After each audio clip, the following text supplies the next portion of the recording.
Au terme du Conseil des ministres du 1er août 2018, le PDCI RDA a appris la révocation de M. Noël Akossi Benjo de ses fonctions de maire de la commune du Plateau. Le motif invoqué tendrait à faire croire que M. Noël Akossi Benjo aurait commis de graves déviations dans la gestion des fonds communaux.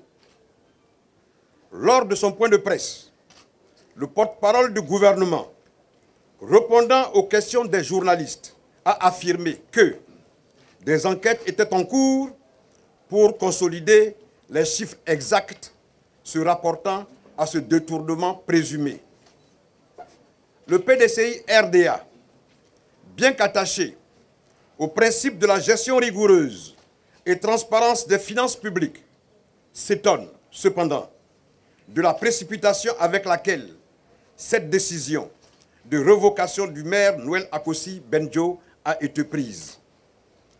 Le PDCI RDA constate que cette révocation vient s'inscrire dans une série qui cible ses élus et ses cadres militants, notamment le limogeage de l'inspecteur général d'État Emmanuel Nyamiangoran et la suspension illégale du président du Conseil régional du Hambol, le ministre Jean-Louis Billon.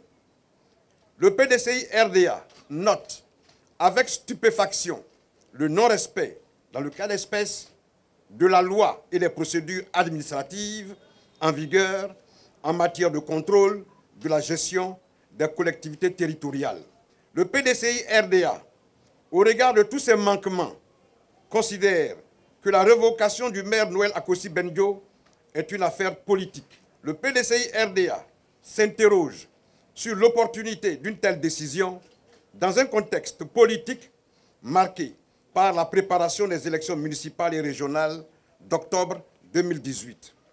Le PDCI RDA conclut à un harcèlement et à une grave violation de la présomption d'innocence. Le PDCI RDA souligne que cet acte posé, en pleine période de préparation des élections locales, porte atteinte gravement à la démocratie et à l'état de droit. Le PDCI RDA condamne la dérive autoritaire du gouvernement qui tend à mettre en péril le droit et les libertés en Côte d'Ivoire. Le PDCI RDA demande au gouvernement de mettre fin immédiatement aux enquêtes et aux poursuites ciblées. Le PDCI RDA prend à témoin l'opinion nationale et internationale et décide de diligenter des missions dans les chancelleries pour attirer leur attention sur les menaces qui pèsent sur la paix et la cohésion sociale en Côte d'Ivoire.